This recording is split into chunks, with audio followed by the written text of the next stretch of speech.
Welcome back, wrestling fans. Horns and Headlocks here, KOUVradio.com. You're kicking it with the brand, and very excited right now. I got a very special guest here for our new segment, 5 Quick Questions. I'm joined by the one and only legendary manager from WCW times, Mr. Sonny Onoo. Sonny, how's it going today? Hey, really good. How are you, man? I've been all over the country lately, all over the world, I should say, and I'm actually glad to be home for last couple days. And but I'm just happy I'm sleeping in my own bed. That's always nice when you're out and about and you finally get that nice settle down. So I'm glad that we caught you, and like I said, thank you for joining us. And we just wanted to kind of go over a few quick things with you, some of the more interesting things. I mean, you obviously had a pretty interesting path into the business. Of course, a lot of people, are automatically going to associate you, with WCW and Eric Bischoff and everything. And a lot of people, some may know or some may not know, it's actually kind of non-wrestling how you guys kind of met, through karate and everything. And if you could the first kind of question I had is if you could maybe just tell me a little bit about Ninja Star Wars real quick. Yeah, I guess Eric, the WWE DVD of Eric Bischoff, if anybody got to see that DVD, you kind of go over what actually happened, and I guess in a way, if you want to put it in a way, that I was primarily responsible for Eric Bischoff getting into wrestling business.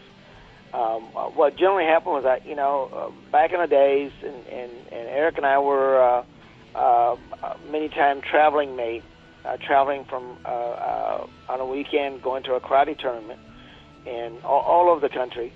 And we got to be friends. Of course, he fought. We never fought each other because he was in different weight classes.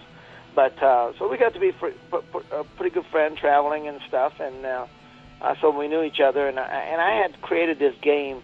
It's called a Ninja Star Wars. What it was kind of low-tech laser tag. We had a Velcro Ninja Stars and had a vest that these Velcro will stick to with a headband and an eye shield. And we created a different kind of fantasy game where literally you could tag each other with these stars. And we would take it to karate schools, and the kids would just love it. And Eric saw it one day, and he said, "Hey, you got to get this thing on television." So, and I told Eric, I said, I have no way how to do that. I mean, I have no idea. And Eric says, "Well, let me figure it out." So actually, we shot a commercial. Matter of fact, I think you can see the part of the commercial on the DVD. And what Eric did was went to Vern Gagne, who then ran AWA up in Minnesota. And back in those days, how those guys would started getting paid, they would get commercial time, a national commercial time. And Eric made a deal where our ad would play on their spot, and now we take in orders, and then we did the profit sharing. The game did okay. It's not like we made a lot of money or anything, or we, but we got exposure. But speaking of exposure, and what really happened was Eric got exposure. Eric used to models and do a lot of other things, and Vern and those guys said, "Hey, you're a good-looking kid. Can you do an interview?" And that's how he got in the wrestling business. Yeah, no, that's amazing how that all comes about right there, and how that all hooks together. When you think about you're responsible, is that a lot of weight on your shoulders or anything? Kind of knowing how some people feel about Eric. Well, no, not at all. When you mention that, it's really interesting to me, and I have this conversation. Obviously, Eric and I are friends, but if he wasn't for, if you want to take that line of thoughts, if it wasn't for Eric Bischoff, I don't think we would have a Monday Night Nitro. And if it wasn't absolutely. for Monday Night Nitro, there would be no Monday Night Wars. And if it wasn't no Monday Night Wars, I don't know, wrestling would have been that competitive. And I think I can arguably say that 94 to 2000, it was most competitive time in professional wrestling, because I think it was the only time that WWE was challenged and to the blink. And what it did, what that competition did, was a great thing for certainly for the talent, because the talent had two major places to go. Thus, a lot of those guys made, because it was competitive, they got guaranteed salary, and a big guaranteed salary like they never had before. So you can complain about Eric any way you want, but if it wasn't for that, none of those guys would have made anything near. And if you want to argue that point, what happened to those salaries? A lot of those big salaries for I'm not talking about the top guys, but I'm talking about the mid-level guys to the guy who's starting out. Those are the guys who benefited because of competition. So you can argue about how Eric treated some of the talent or whatever, because I wasn't. It was not my experience. Those are individual experience. But end of the day, he made a lot of people a millionaire, and put a lot of money in a lot of wrestlers' pocket.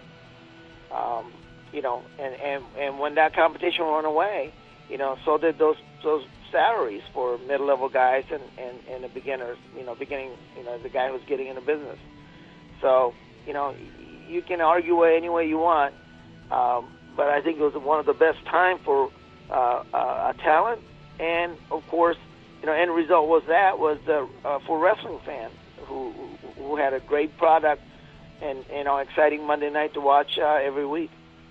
Well, it is, and that's why we're all still talking about it 22 years later. It's a lot of what anybody wants to talk about, because that seems like was the last time that wrestling was great to a lot of people there, and just the audience is so much bigger. There are 3 million, 4 million wrestling fans that when WCW closed down, just apparently dropped off the face of the earth. They didn't start watching WWE. It's really, I can't wrap my head around that. Just how much the business actually really did change once it did go away. Yeah, the competition is always great, and especially when the competition is, it was to a point where a fan didn't know what wrestler, what the writer tried to make. It's a suspended reality, is what we try to create.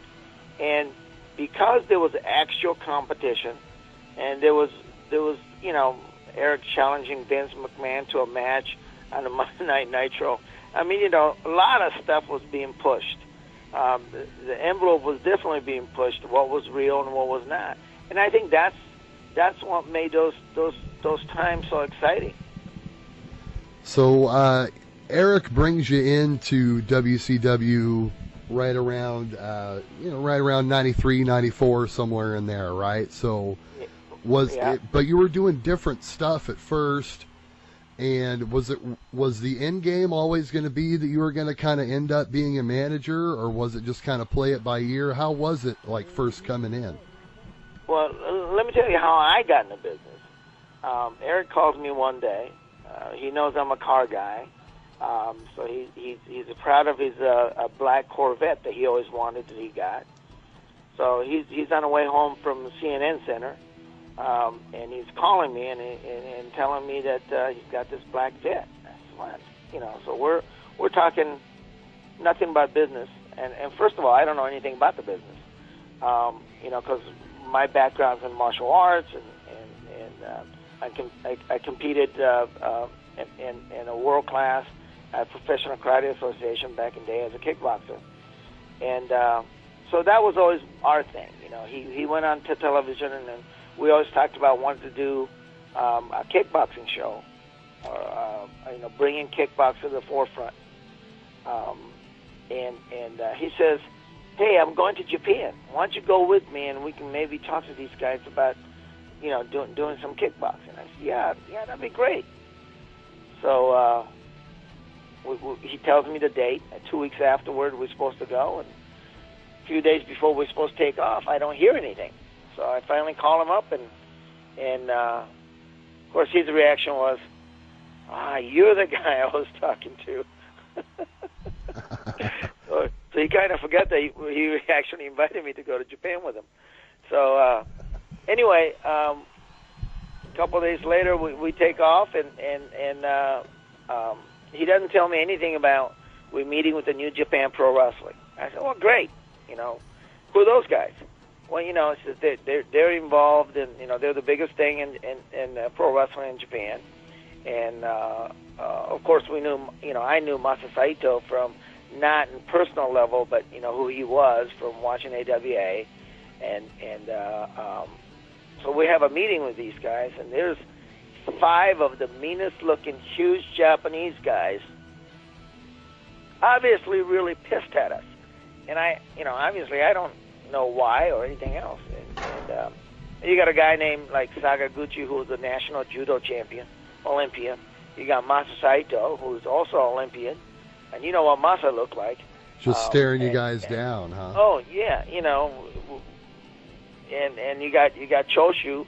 I mean, these are huge, as you know, if any of you fans know who I'm talking about. These are big, scary-looking guys.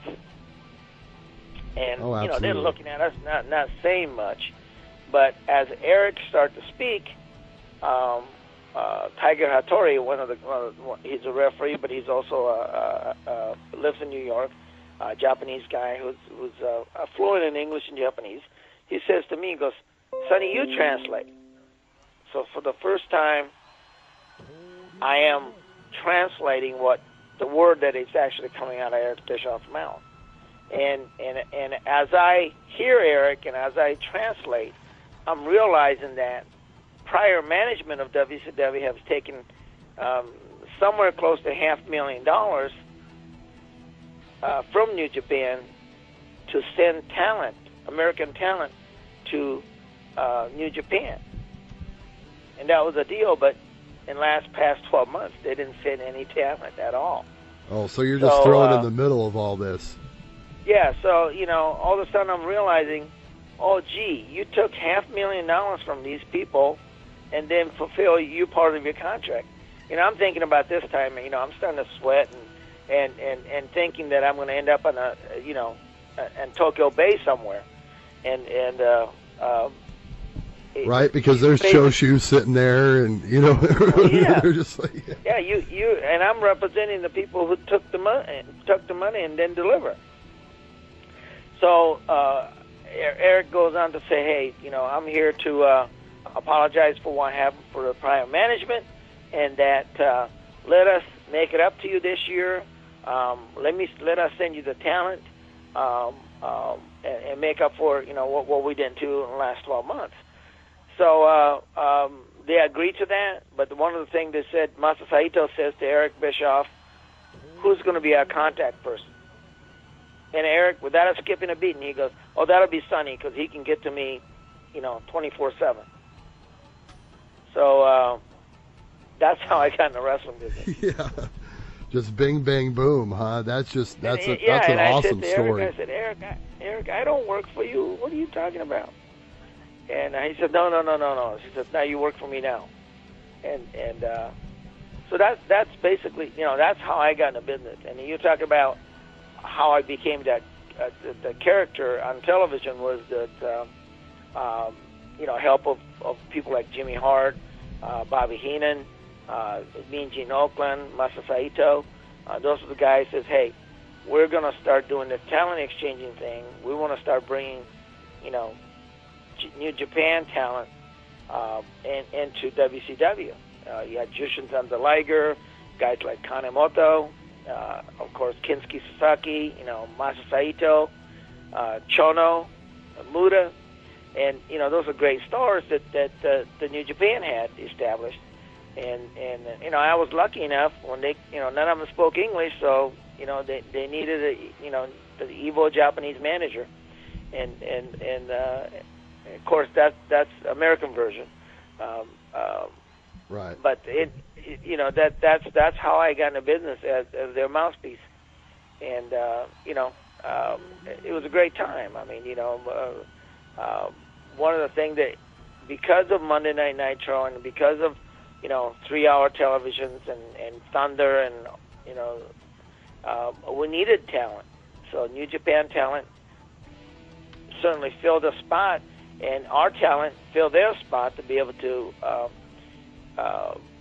What we did was one of the deals that we did was that those talent that New Japan had, Dean Malenko, Chris Jericho, Eddie Guerrero, those guys was a big mainstay of gaijin, which means foreigner in Japanese, talent for New Japan. Well, what we did was we relieved New Japan of their being able to pay those guys, being able to pay them. What we did was we put them on a guaranteed WCW contract, so the Bulls company can use those talents, and so that helped.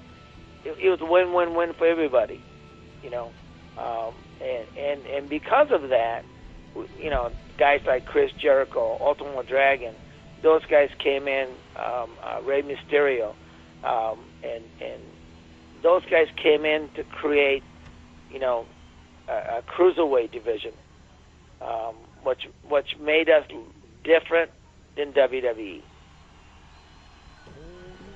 And definitely a special thing, and like I said, just did some great work at the time. Worked with some awesome guys. I mean, you named off, just a laundry list of guys. I was actually just kind of looking over the list here, of everybody, and I'm just like, okay, makes sense. And I came upon the list where I actually saw that you managed for at least a short period of time. It says La Parka and Psychosis. Do you have any memories of that? Oh yeah, those guys were great. I mean, they still wrestle to this day. 20 years later, La Parka is actually a pretty big deal still in Mexico, and so the Psychosis still wrestles. What was really cool was that because of I became. I kind of grew out of that being representative of a Japanese manager. I was international manager. So, anybody that was foreign to the United States, I got to manage. You were the ambassador. Oh, yeah, absolutely. And one of the greatest things that we did at WCW was that I'm a big fan of Josh Pro Wrestling, which means women pro wrestling in Japan. I got to manage and had a great match with the Medusa. Was you have guys like ladies like Chigusa Nagayo, Bo Nakano, Akira Hokuto, which is the three of the probably the top major female wrestler in Japan. So and they got to run. And have some great matches, with Medusa. Once she came in from WWE, she had a talent that could work with them, or work with her. So it was a great deal. I was once told by a wrestler that basically, if you see any kind of cool move on WWE or anywhere, more than likely it was stolen from a Japanese woman's wrestler. So you're probably right. All right. Well, you're gonna go ahead and roll to a quick break here, real quick, and then we'll wrap it up with Sonny Onoo. You're listening to Horns and Headlocks right here on KOUVradio.com. All right, welcome back, Horns and Headlocks, KOUVradio.com. It's your excellent host, The Brand, joined here by Sonny Onoo, wrapping it up here with him. I wanted to just ask him a couple more things before we let him go. In going over your information here, just kind of scanning over your Wikipedia, it mentions that you have a movie credit for Fearless Tiger. Can you tell us a little bit about that? Yeah, that was before I got in the wrestling business. You know, I was competing all over, and there was a Film One promotion out of Toronto, Canada. Jalal Marie was producing a movie, starting to produce a lot of movies. You know, it's a B-rated, kung fu, American kung fu movies, and I got to play a Chinese cop who was kind of helping out the heroes of the show. But it's probably a movie that I had fun with. I mean, matter of fact, Jamie Farr was in the movie with me. You had Bolo Young, who was the big guy in Bruce Lee, Enter the Dragon. He was in a movie with me. And so, the casting wasn't too bad, but, movie was okay. I can't say much about the editing, but, I got to work with a lot of my friends, and it was an experience. We got to go to Hong Kong and Japan and Canada to do the filming. So, hey, a movie's a movie, and that's the thing. That's awesome. That's why it's. It had to have been quite an experience. That's why I had to bring it up and ask you about it. Yeah. Before we let you go, Mr. Onoo, go ahead and tell us a little bit about what you're up to nowadays. Looks like you said you were staying quite busy earlier. Oh, yeah. I mean, it's interesting that how things goes around. I always worked as, because of my time at WCW at Turner, I got to work with a lot of different companies, and especially in Southeast Asia, China, and Korea and Japan, and mostly in Japan. But there's the new thing happening that you can get an app on your phone. It's called a Fight TV, FITE, and they're what they do is they have a free to pay-per-view of the professional wrestling from all over the world, MMA from all over the world, various kickboxing from Thai boxing to bare knuckle stuff from Burma, and traditional kickboxing from the United States and Japan. And the Fight TV had I worked with them to go all over the world and try to find a new content for them. So I'm their martial art guy to go in and fight, something interesting for our fan all over the world to, kind of experience, what are they doing in Russia? What are they doing in Burma? What's new in Japan? And what's really happening is giving me ability to connect with people that I worked with 20 plus years ago, like Gray Muda, who is the chairman now of Russell One, and Kaz Hayashi. Some of them might remember him. He worked at WCW with me, and he went on to work at WWE after that for a little bit. And now he is the new president of Russell One. He just got that was announced about 3 weeks ago while I was in Japan. So, so I got to work with people like that. Some of you guys might remember Hakushi, another Japanese character was at WWE. Absolutely. He's now the president of Michinoku Pro. So, along with, guys like Taka Michinoku, that you guys might remember.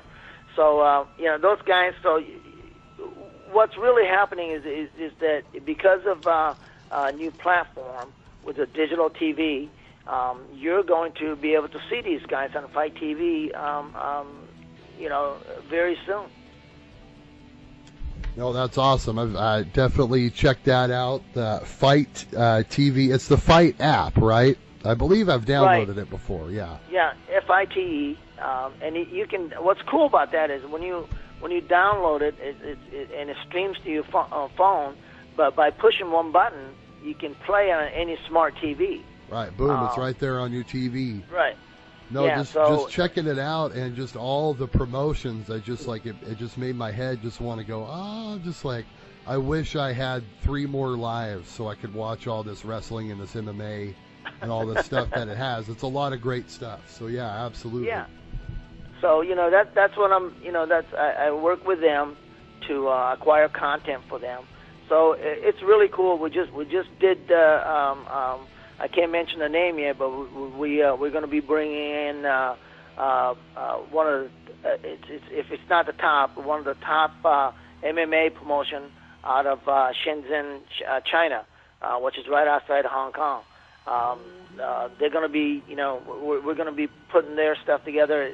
I don't think official announcement won't be made for a little bit, but there's a lot of stuff that's going to be coming, and I think we have opportunity to bring some pro wrestling. Of some of you, what does Rey Mysterio do, or what does Sting do when he's not wrestling here? Well, they're out there actually because of our television and power of television, it's world over. So you're gonna they're actually performing in places like Qatar. And literally all over the world. So because of a Fight TV app, you get to go see that stuff. You get to see Sting. What is he doing now? So it's pretty cool stuff. So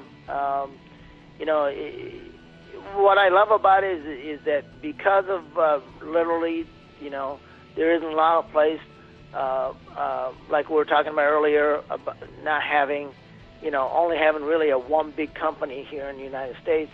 Not everybody obviously can be under contract, but plus side of that is a lot of these independent shows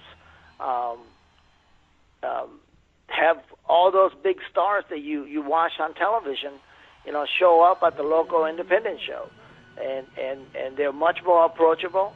You get to see and touch them, and I think that that's a one advantage that it's happening right now. So I would encourage real wrestling fan to go out and see the independent show live, or you get to watch him on Fight app on your phone anytime, any place you want you want to watch it. So it's a pretty cool stuff. Absolutely. Get your butt out to a venue and support indie wrestling. Download the Fight TV app on your Android or your iPhone or wherever you can find it at as well. Also, check out Mr. Sonny Onoo, some of his work. If you go onto that old WWE network and you search basically almost any Monday Nitro from the late 90s you're going to see him on there. So. Yeah, I was a mainstay of, I was fortunate because I managed a lot of those guys. So anytime there was Japanese guys out there or Japanese ladies out there, or for that matter, I was with Ernest Miller. I was with him I was actually with him a couple of days ago in Atlanta. The Cat. So yeah, the Cat, absolutely. And him and I have a project working on television stuff. So yeah, we got we got a lot of stuff going on, and staying busy and having fun. I mean that's. And staying healthy. That's half of it. Well, I just want you to know, and we can mention it, or you can plug it in somewhere. Is that people call me the innovative selfie now because what I did on television 20 plus years ago is that every time I made an entrance I was taking a picture I was doing the selfies with a little Fuji camera. How could I neglect to mention that? I don't know how. I guess I just got too excited with all the other stuff. Yeah. No, that's great. Was one thing I did want to ask you about that? Of course, Yeah. was that something that you know? Was that your own doing? Was that something that you were told to do by somebody? I mean, how did the innovator of the selfie come about? Well, Innovative Selfie actually came out because I innovated it. I mean, basically came out of that character. I mean, it wasn't a selfie then. I mean, there was no real name for it, right? Yeah, right. There was no name for it. But, but if you got to remember, back in the days, every time you saw a Japanese tourist or Asian tourist, they always had a camera around their neck and they were always taking pictures, right? I mean, you know what I mean? That was kind of stereotypical, Asian guys coming to visit America, right? He was always taking pictures. So, I kind of incorporated that into my character and says, you know what? This is a great moment. I need to be taking pictures. So, since nobody was going to take a picture for us, I didn't have a paparazzi with me. So, I will whip out this, the Instamatic or disposable Fuji camera. It has to be Fuji camera. So, right. And I would take a snapshot of our entrance. And, I did it on every entrance we made. And that who knew, 10 years down the line, everybody was going to have a phone, and there's a camera on the phone. Right, and, that's the whole world now. Right, so now the whole world does selfies. But I'm sure that somebody have done selfie back in the days with a disposable camera before me, but the truth of the matter is, I was the one who was doing it on television, every time I made an entrance. And as you mentioned just a few minutes ago, I was on every Nitro and every Saturday night. Right on. Well, we'll try this outro again. Mr. Onoo, thank you very much for joining me here on Horns and Headlocks. It's been a pleasure. And we hope to check up with you again soon, check in on how you're doing, maybe sometime down the line. All right. I appreciate you. I appreciate the interview, and hopefully you got a little insight on, on the history of WCW. Absolutely. Thank you very much. We'll be right back on Horns and Headlocks. You listen to KOUVradio.com.